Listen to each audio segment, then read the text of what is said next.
former soldier is stabbed to death under mysterious circumstances. The victim pretty much drowned in his own blood. What a horrible way to go. As Lieutenant Joe Kenda and his team delve into the victim's personal life. Hi, excuse me. He was convinced that she was in love with him. You can't make her love you. They uncover a dangerous secret. That brings in jealousy and hatred and rage. Sometimes terrible things happen that were never intended.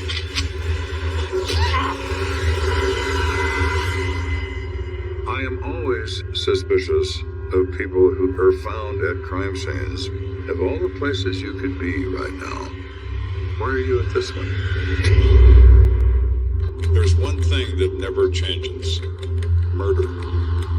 A life has been taken. Their stories are now my stories. I never know where a case is going to lead, but I'll never stop until it's solved. Somebody has to look out for the victim. If you kill, I will find you.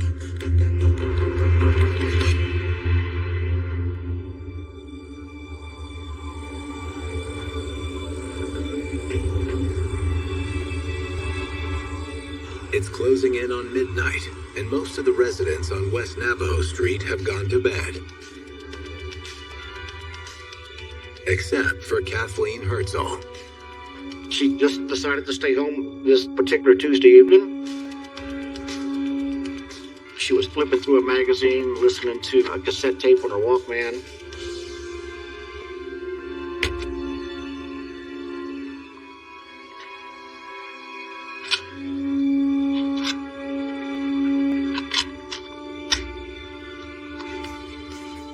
She's just being cozy in her apartment.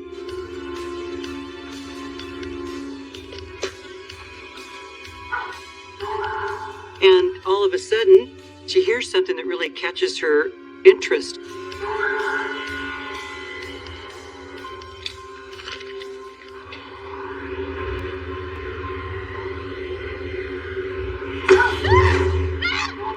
And there's a young man, and he was covered in blood.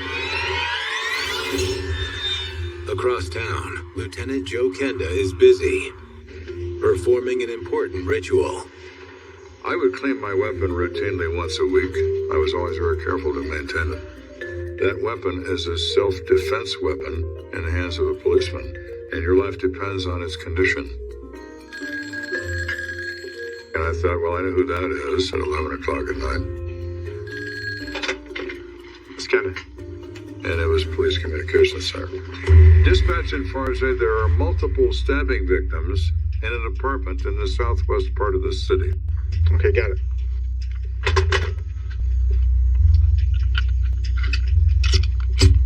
And of course, you reassemble the weapon and you're on your way to work.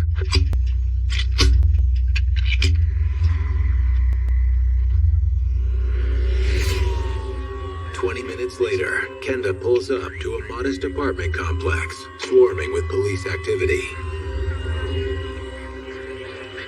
Hey, Joe. Let's go. So we got a 23-year-old white male deceased who was stabbed into the chest. An individual named Timothy Bolton was the victim in this case. The crime scene was his apartment, which was on the ground level. We discover Mr. Bothan is a relatively new resident. He is not married, and he resides in an apartment by himself. Did dispatch report multiple stab victims? Not that I'm aware of. He informs me that there's no multiple victims at this location. That report was incorrect. Who called it in? One of the neighbors did. It's very common that first reports are erroneous. You're dealing with emotional witnesses screaming into a telephone. Somebody's trying to translate that information into something meaningful, and it rarely... Really? Upon the initial arrival of medical personnel, there were a couple of men that were outside and appeared to be engaged in some kind of disturbance. Hey! Stop! Come here. According to Detective Skip Arms, the men were identified as 22-year-old Mitchell Anderson and 21-year-old Matt Martin. They both had blood on them and seemed intoxicated, so patrol brought them down to the station. The police always grab everyone that is involved at a violent crime scene. They're going to, at a minimum, put you in custody momentarily to determine whether or not you are a material witness, whether you could be a suspect. Let's take a look.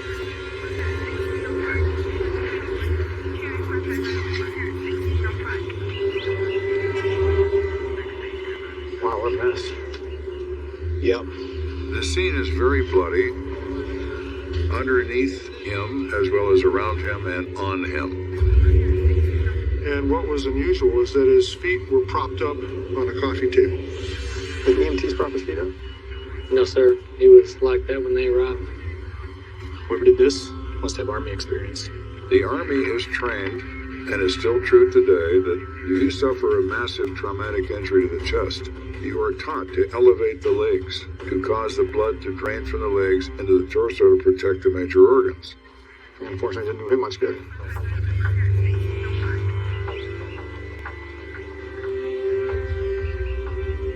Moving the shirt a little bit, you can see the wound. It's a single stab wound, and it's from the side, which is common in a knife attack. Took a look at the kitchen knife. Is a murder weapon recovered? No, not yet.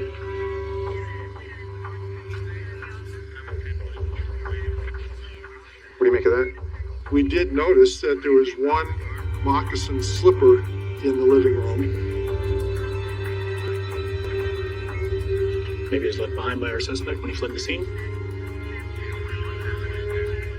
So, did our killer leave his shoe without realizing it? Check that out.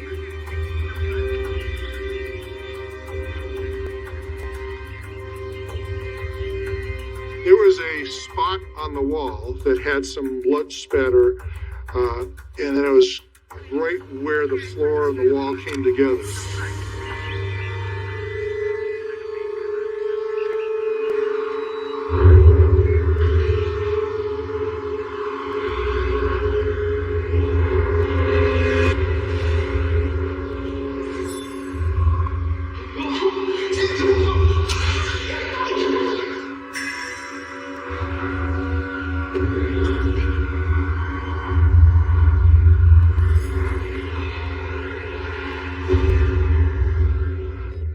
Object made contact with that wall. Perhaps it was a knife. Perhaps the perpetrator then grabbed it as they were running out that front door. Want to be sure to bag that up? Yes, sir. All right, let's go.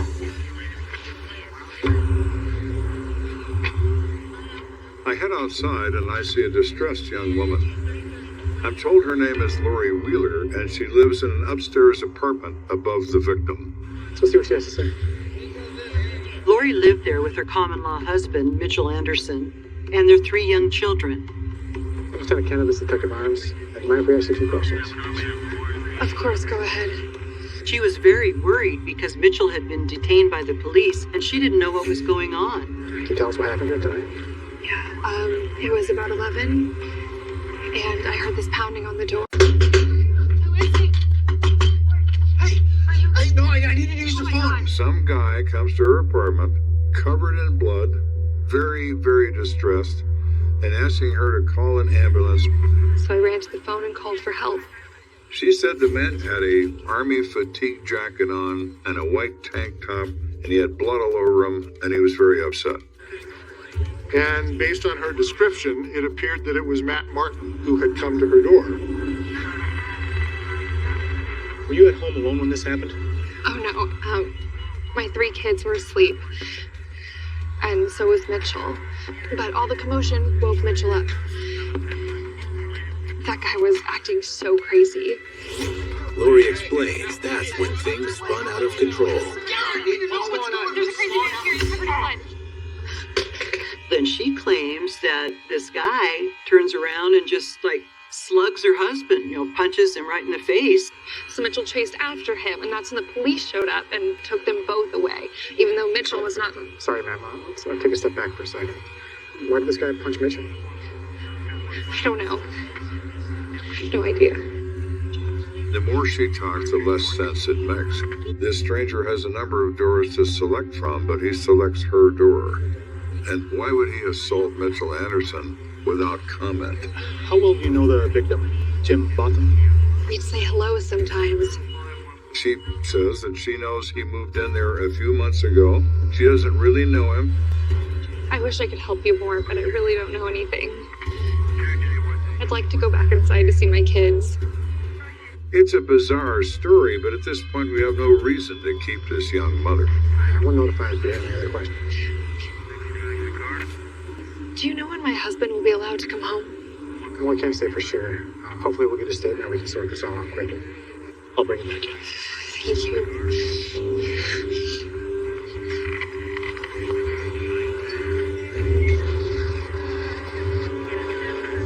So I'm thinking about our next move when all of a sudden... Dispatch for Kenda. Go for Kenda. We have a report of a second stabbing. Dispatch said there's another stabbing victim at St. Francis Hospital, which is very close to where we are. What time are they admitted? Around 23:30. 10-4, I'll send a detective over there to talk to him. I think back to the moment in the garage when they said multiple stabbing victims. Well, maybe we've only found one so far, and now maybe we just found another.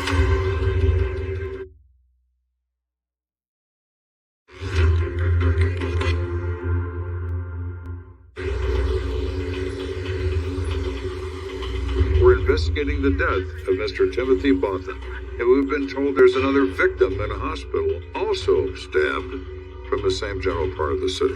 Stabbings don't happen every day, and first thought was maybe this was somebody who was involved in the altercation with Tim.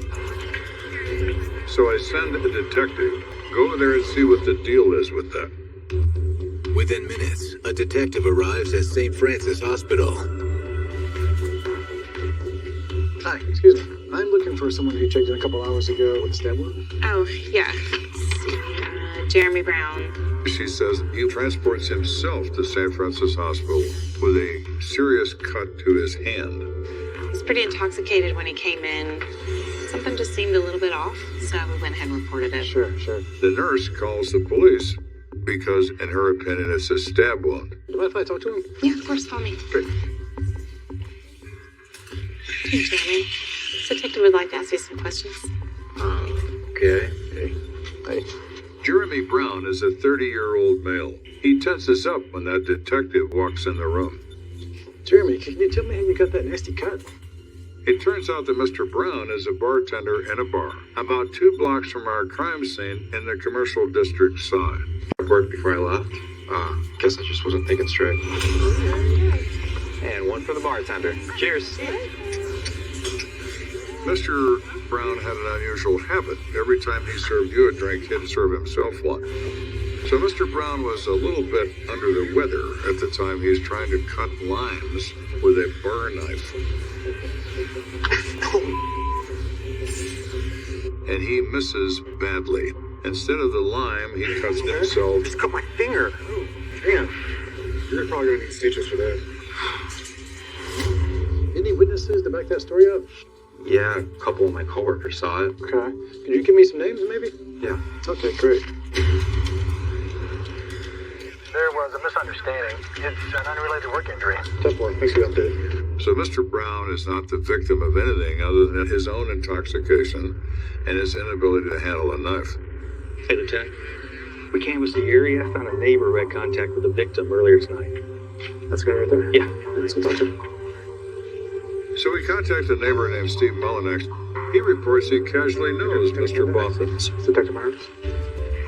So what do you know about what went on tonight? Actually, I was in bed by 10, so I didn't really know much about what was going on at all until I heard the ambulance pull up.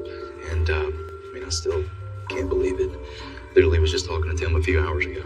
And he tells us that actually earlier that evening, around 7 o'clock, Tim had come over to his apartment to use his telephone to call his mother.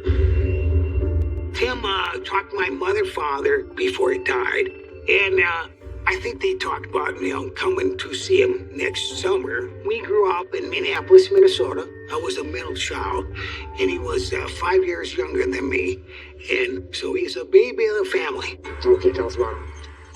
Good guy. He was stationed here with the Army. Just recently got out, actually. He's just been trying to figure out what to do with himself since. And, he seemed like a happy guy. So it's interesting that Mr. Mullinax reports that in the earlier evening, Mr. Bothan is not distressed and is telling his mother how happy and good his life is right now. Any idea what his plans were for the evening?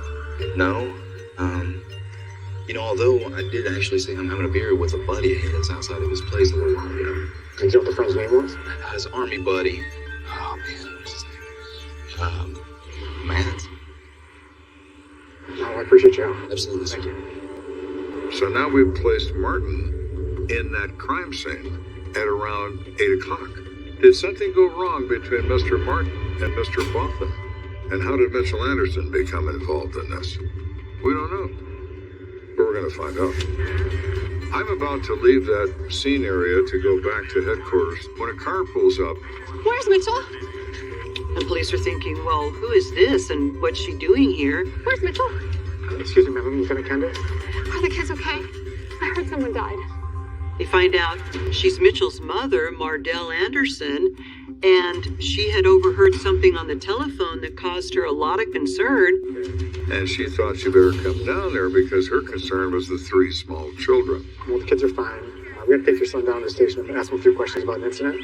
Now, Lori's upstairs with the kids. Oh, thank goodness. Lately, things have been going so good for Mitch. But you're always waiting for the other shoe to drop. Mardell tells police her son was a hard worker, that he worked during the day as a cook at a local restaurant, and he actually had just gotten some good news at his job. He was getting a promotion. Do you know anything about the murder that happened here tonight? Well, I did hear something when I was talking with Lori on the phone. She had told police that Lori and Mitchell had gone out for dinner, and so she called Lori's house about 11 o'clock that evening to find out how things went. And when Lori answered the phone, she sounded scared to death. And my son? Lori, how was dinner? Hi, I can't talk right now. The police are coming. You need to get the hell out. What the f? I'm not going anywhere. Lori tells her that Mitchell is arguing with some guy named Matt. And then all of a sudden, Mardell hears her son, Mitchell, shout out, "Oh no, you killed him." I gotta go. Lori! Lori! And then the line went dead. That would encourage any mother to get in her car and drive down there to find out what the hell was going on. I'm so scared for those kids. Mrs. Anderson seems completely believable. Her story implies that Matthew Martin is the person responsible for this death. Do you know a man named Matt Martin? No, I don't think so. But why did Lori say that she didn't know him? So the question then becomes, Lori, who are you protecting? And we're going to get to the bottom of that, whether you like it or not.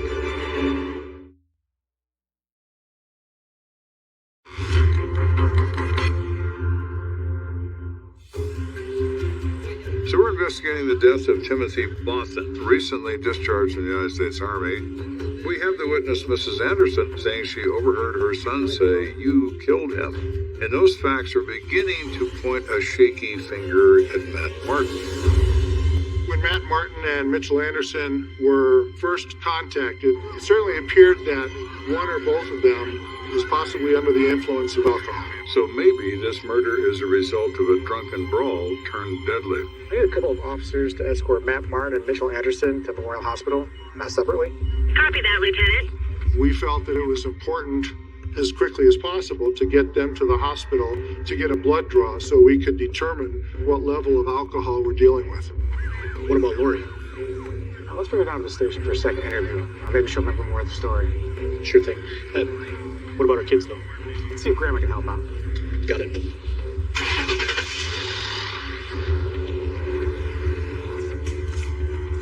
Lieutenant, Timothy Bothan's mother called looking for you. She said call right away. In the case of death notification for out-of-state people, we try to avoid a telephone notification because it's so impersonal. Is that the number? Yeah. Thanks. We had the local agency respond to the parents' home. Tell them, then have them call us. There's nothing easy about doing that. There's no specific way to do it, and it's always horrible. It's the nature of the work. You have to do that. I don't understand. This just can't be real. As a mother, you'd be thinking, how horrible that my son had to go through something like that. He had just decided to go to school and study electronics. Tim was still finding himself, but I think he liked this city and he was gonna, stay here and see what he could do. Do you know if Tim was having trouble with anyone? If he did, he didn't tell me. How about a Matt Martin? Matt, I don't think so. Mrs. Bothan had never met him, but knew that it was a friend of her son's from the Army. I can't believe he's gone. What am I supposed to do? I don't promise the mother that I will resolve this. I promise the mother that I will do everything humanly possible to resolve it. I will be in touch. Thank you. I cannot bring her son back to life. That's the ultimate resolution. Something I cannot do. But I can at least advise the manner and method by which their son died, and who is responsible for it. The next call Kenda receives may get him one step closer to solving this case. Miss Kenda. We got a call from the coroner's office. Come over and see the results of the autopsy on Mr. Bothan. Hey, Doc. Hey, Lieutenant. Find anything interesting? You know me.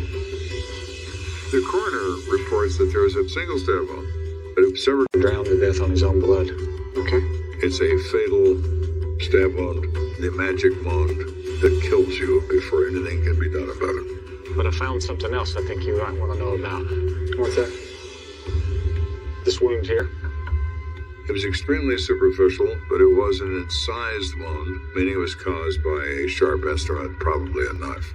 Probably happened within the last week or so. I don't think it had anything to do with the fatal encounter. It's interesting, but there's no way to tell if it had anything to do with the case. Oh, sorry. Mind if I use your phone? Of course not. So I got a page from the officer who took Matt Martin to the hospital to get his blood alcohol test done. This is Kenda. Hey, Lieutenant. Yeah, I wanted to give you a quick update on one of your detainees, Matt Martin. Okay. While I was transporting him to the hospital, he made some spontaneous utterances. So the officer says that Mr. Martin was extremely distraught. He seemed maybe remorseful even. Hey, do I have blood on my face? I can feel it. The officer said that Martin repeatedly said he never stabbed him. He tried everything he could to save his life. I'm serious. I didn't kill him. I just grabbed the knife. He did say at one point that he picked up the knife and threw it across the room, and it bounced off the wall and onto the ground. So maybe he's telling the truth. Or maybe he's worried we'll find that knife with his fingerprints all over it. Who knows? It's all questions we need to explore when we get a chance to talk to Mr. Martin. Well, I should be heading back to the station with him shortly. He's really emotional still. He may be hard to get a statement from. Okay, thanks for the update. Hey, Doc, I gotta run.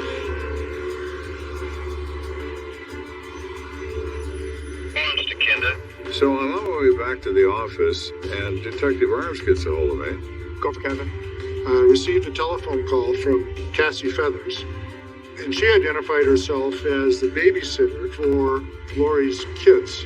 She says she might know who was responsible for his death. Great, have her meet me back at the station as soon as possible. I'll be there at 10. So we sit down with Cassie, and she is very distressed about the fact that Mr. Bothan is dead. This is so messed up. Why is Matt in custody for Tim's death? They were best friends. Well, right now, Matt's a potential suspect in Tim's murder. She says he can't possibly be responsible for this crime. The only person I knew he was having any trouble with was Lori. Lori Wheeler? His neighbor? Yeah, I babysit for her and Mitchell all the time. Interesting. Lori told us he doesn't know Matt or Tim, and apparently she knows both. If she knows Tim. It was her belief that probably, at least for the last 2 months, that Tim and Lori were getting friendly and seeing each other more. I think they're having an affair. Not only does Lori know Timothy Bothan, she's his lover. So Lori is lying about everything. Well, my.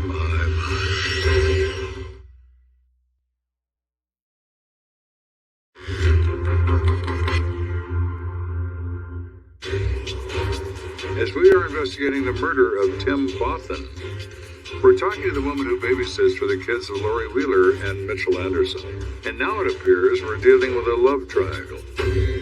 When we talked to Cassie, we had no reason to doubt what she was saying. All right, why don't you tell me about this relationship between Tim and Lori? She told me they were just friends, but you could tell there was something more going on. Told me about all these problems he's been having with Lori, and he was just acting really jealous and weird. I want you to tell us a little bit about what happened tonight. Okay. So Cassie related to us that on this evening, Lori had called her and asked her to come babysit and told her that Lori and Mitchell would be home by 9:30. I put the kids to bed like I normally do when I come over, and I went outside and was hanging out with Matt and Tim. It's almost 10 o'clock. I thought you said they were going to be back by 9:30. What the hell are they doing? Tim, calm down, man. Freaking me out. Sorry, man. She believes that Tim is getting angry because he's thinking that Lori's out having a good time with Mitchell when he's under the belief that she doesn't want to be with him. Tim did mention something about them having an argument. Cassie goes on to say that on that same evening, he pulls up his shirt and shows her an injury, a minor injury on his arm. You ever see something crazy? Not really. No, you gotta see this. He tells Cassie that recently he and Lori got in an argument about Mitchell, that why don't you get rid of him and I can move in with you? And they fought about it. She pulled a knife and cut his arm. Really? I only know what he told me. Now, when she said that, I remembered that the coroner had said he had a minor incised wound on his arm. That's interesting. So what happened when Lori and Mitchell came home? Tim got really quiet when Lori showed up. Oh, hey, you guys. Hey. Cassie, how are the kids? They're fine. They read them like 4 books and they fell asleep. Yeah. Here is your money. Thank you. Mitchell's in the car. Alrighty. See you later. Yeah. Thank you. Bye, guys. See ya. So where have you guys been all night? Cassie says Mitchell was going to give her a ride home, and as she walked downstairs, she heard Tim questioning Lori. Tim, want to sleep. Cassie says she was glad to get out of the situation, but when she got in the car with Mitchell... Hey, Mitch. Hey, Cassie. She realized he had been drinking. I can just call someone else to come get me. No. Don't be silly. I got it. Unfortunately, she made a bad call getting into a car with a drunk, but she says she saw something interesting. And as I was leaving, Tim and Lori were talking outside. And that was the last I saw of them before I heard Tim was dead. We need to speak to Matthew Martin and Lori. But of those two, Lori is the most promising because she's the one who directly lied to us about everything. Within the hour, Kenda and Arm sit down with Lori Wheeler. We need to ask you a few questions. Some of the stuff you told us didn't quite add up. We told her we wanted to know the truth. Well, what do you want to know? Why don't you tell us about your relationship with Tim? What? No, there was no relationship. We were just friends. Lori, you need to shoot straight with us. We already know the truth. Listen. Nothing was going on. But I confided in Tim that I wasn't sure if I should marry Mitchell. And then all of a sudden he was asking me out. She says he flirted with me a lot and asked me out several times, but I never went out with him. I told Mitchell about it. But he didn't really care. He told me to just ignore him. So she's denying there was an affair. Fine. Tell me what you know about Tim's death. Why don't you walk us through what happened earlier tonight? Well, Mitchell took me out to celebrate his new promotion. She says that she was having a great time that evening with Mitchell. Lori, I want to do right by you and the kids. I think it's time we get married. In fact they were even considering formal marriage. It's time. Yeah, Good, yeah. I would love that. We must have lost track of time. When we got home, I saw Cassie outside talking to Tim and Matt. Lori tells us that Mitchell left almost immediately with Cassie to take her home, and that Tim then confronted her. So what have you guys been doing all night? It's late. No, I want to know. You guys have been gone for hours. I should go check on the kids. So what? You in love with him all of a sudden? And that's when it got to be physical. She shoved him, he shoved her back. Glory, I thought you were in love with me. Hey! Stop! You okay? And the fight was stopped by Matthew Martin. And I ran back to my apartment. I couldn't stop crying. She then says at that time Mitchell returns and sees her disheveled appearance and says, "What happened?" And she says, "Timothy hit me." He was so angry. He ran outside, and I heard him fighting with Tim and Matt downstairs. And then what happened? Then he came back upstairs. I thought the whole thing just blew over. And that's when Matt shows up at the door with blood all over him, saying you have to call an ambulance. Listen, you need to tell us the truth. Did Mitchell stab Tim? No. Did you stab Tim? No. Lori says she doesn't know who stabbed him, and I don't believe her at all. Are we done here? Yeah, we're done for now. But you're gonna have to wait and hold it until we straighten this thing out. We'll send someone in to get you. Lori is in custody now for her involvement in this crime. Well, I don't think she stabbed Tim, but it's pretty clear she's directly involved. Back in his office, Kenda is mulling over Lori's story. Hey, boss. Got the toxicology report back. So in the case of Matthew Martin, his blood alcohol content level is .030, relatively light. And in the case of Mitchell, it's .197, which is very high. Wow. That's their blackout level. Mitchell was essentially twice the legal limit. Let's get a search warrant for Mitchell and Lori's place. I got a feeling we're gonna find some blood evidence there. And if we're lucky, a murder weapon. You got it, Lieutenant? While they wait for the warrant to be processed, Kenda and Arms decide it's time to speak to Mitchell Anderson. About time you guys showed up. Mitchell is still intoxicated, although he's coherent, and he's able to answer questions. How well do you know Timothy Botham? Who's that? Is that the guy who died? He has no idea what we're talking about. So Kenda turns up the heat. Why don't you tell us about your girl Lori and her relationship to Timothy Botham? And he got a very strangled look in his face. I don't know what you're talking about. What Mitchell Anderson offered was denial. Whatever we said, he said no. And at this point of our questioning of Mitchell, I happened to glance down to the floor and the light bulb came on. What happened to your other shoe?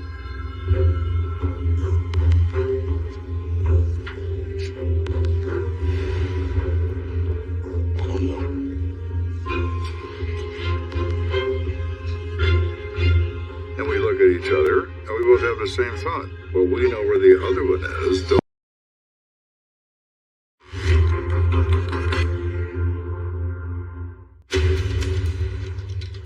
It is a standard end to a standard type of investigation where everyone lies, everyone denies, and the truth always comes out. Actually, Mitchell, we already know where your other shoe is. We found it next to Tim's dead body at his apartment. Well, how'd it get there? That's a really good question. That's what we'd like to know. Well, somebody must have planted it. Who would have done that? Who's the somebody? Is it the shoe fairy? He just looks at us. I want a lawyer. All right. Well, Mitchell Anderson, you're under arrest for first-degree murder. Grab a coffee. Stand up. Put your hands behind your back.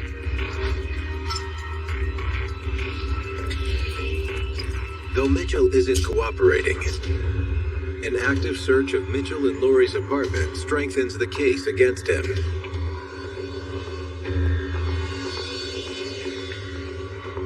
Hey, Julie.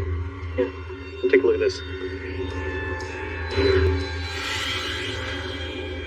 We searched and we found a number of incriminating blood smears that were on the kitchen cabinets.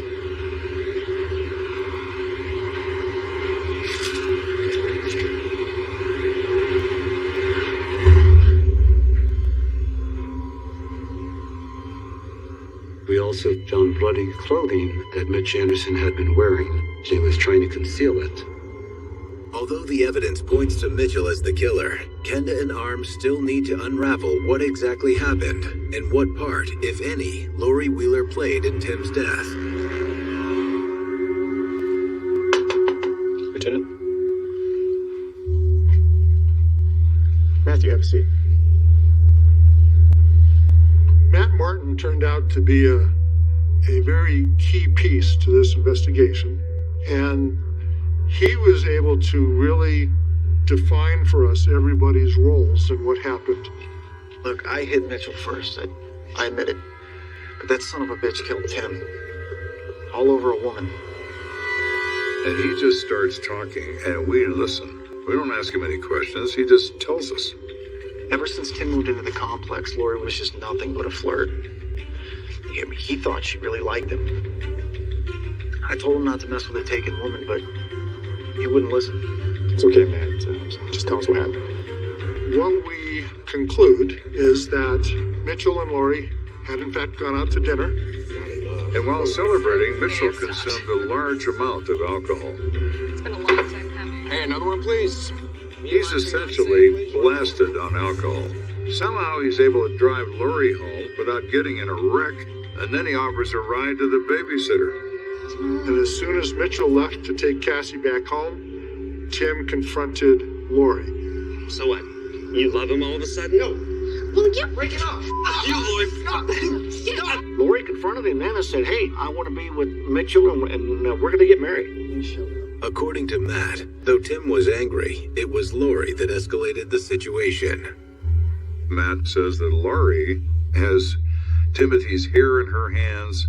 She's pulling his hair, pulling his ears, trying to punch him. Lori, are you okay? Lori! Get away from me! Stop! What is wrong with you? I'm sorry, No, okay? it's done. Lori! It's over. It's done. It's done. He takes Timothy back to his own apartment and leaves Lori upstairs. 10 minutes later, Mitchell returns home to a chaotic scene. Hey, babe. What's wrong? He hit me. What? Who hit you? Tim. He's got to wonder, why would this neighbor attack her? Lori, what's going on? Are you sleeping with him? Lori? And even though he's that drunk, he's not stupid. You son of a bitch. He armed himself with a kitchen knife. He's not going to get away with us. Mitchell! According to Matt, he was trying to talk some sense into Tim. Dude, I don't want to hear your You're bullshit gonna break anymore. up her family? Look, I'm done talking to you You about it. can't make her love you. Tim, I'm telling you, you have to let her go.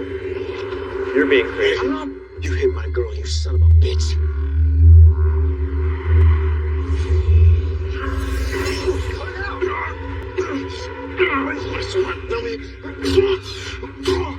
Tim is a lot bigger and a lot stronger than Mitchell, and he's overpowering him.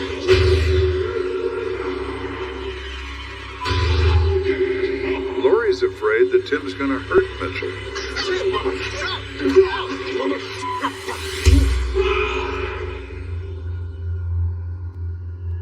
And as Lori jumps on Tim's back and pulls his head back, that gave Mitchell the opportunity to plunge that knife into Tim's chest. What is wrong with you? And then Matt was able to grab the knife and throw it away into the other part of the apartment. Matt explains that as Mitchell and Lori ran off, he tried to help his dying friend. It's believed at that point that when Mitchell left, he grabbed the knife and took it away from the crime scene. Tim didn't have a phone, so I ran up to their apartment. Who is it? Hey, open up! Lori, I need to use your phone right now. Do you have a phone? Hey, pal, what's going on, man? Well, no, don't yell at her, man. I'm not What's saying- going on? You know exactly what's going on. Mitchell is already scrambling for a way out of this. It is amazing that as drunk as Mitchell was, he could still create an alibi on the spot. You're the one with the bloody shirt, man. You need to get out. I'm not going anywhere. Go. Tim is dead. And you killed him. Matt, is he dead? You need to get out. I'm not going anywhere. No. Mitchell Anderson accuses Matthew Martin of killing Timothy Bothan. Look at the blood in your clothes, and what Mrs. Anderson overhears is her son saying, "You killed that man." I couldn't believe he was trying to pin this on me. I was so angry, I just slugged him. And then he chased me downstairs, and that's when the police showed up. He deserves to rot in hell. Thank you for the information. Detective Armstrong, escort you out.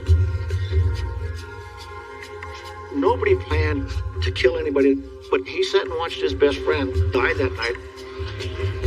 It should never have happened. Lori Wheeler is ultimately convicted of criminally negligent homicide. She is sentenced to 4 years probation and 60 days in jail. Mitchell Anderson pleads guilty to second-degree murder and receives 24 years in prison. I think the story about Tim, you gotta appreciate what he got in life. I would probably say to Tim, it was an honor to be a brother. I miss him. And I really miss not knowing what he would be in life. And I would tell him, I'm glad I knew him. What's unusual in this particular case is what is often seen among young people. Mix in a little alcohol, a little emotion, and it can be a fatal experience.